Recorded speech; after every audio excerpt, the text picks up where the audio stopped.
Thomas had to stay in the siding for the rest of the day. His fire went out, and he grew colder and colder.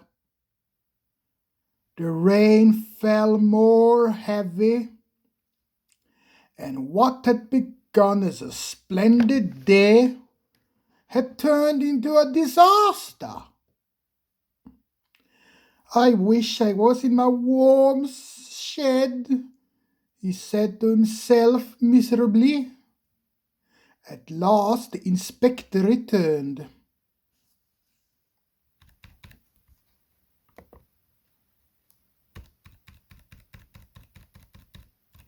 "Cheer up, Thomas. You'll be at the museum tomorrow. And they have promised to mend your front end at their workshop." "Thank you, sir," said Thomas.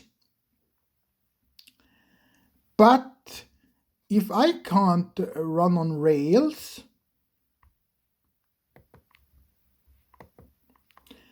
how will I get there?" "That's all fixed," replied the inspector. "A lorry is coming for you tomorrow." Thomas was horrified. Lorry?" he stammered. "That's right," said the inspector. "It will be here 8 o'clock sharp."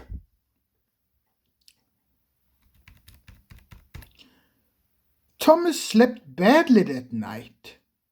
He kept wondering what Gordon, Henry, and James would say if they knew how he had to finish his journey.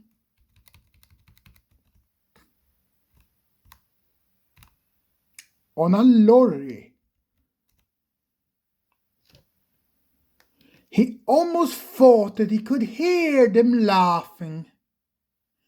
The next morning, the driving fireman came early.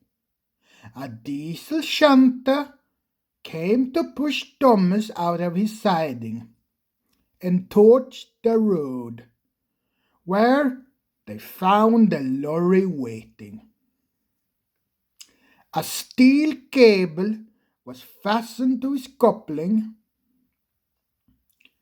The lorry driver started a winch, and in no time at all, it seemed, Thomas was placed on the lorry. How undignified, he thought. But he found that as they went along, he had a marvelous view of the countryside and time to enjoy it too.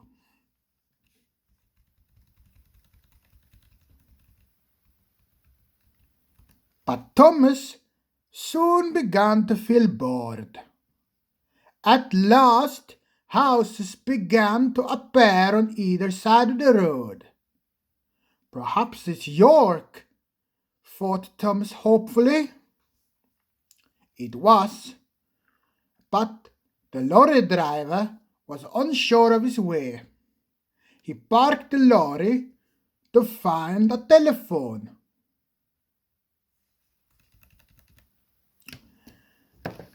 A man wearing a flat-topped cap with a yellow band around it came up to Thomas. "Hello," said Thomas.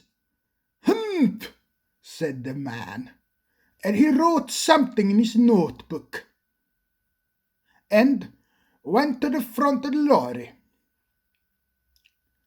When the lorry driver came back,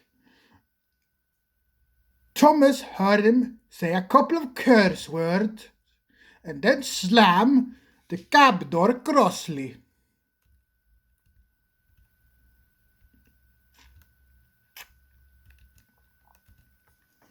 Soon they reached a large building with rails running into it. Thomas was unloaded and the lorry drove away. Thomas looked about him, he had arrived.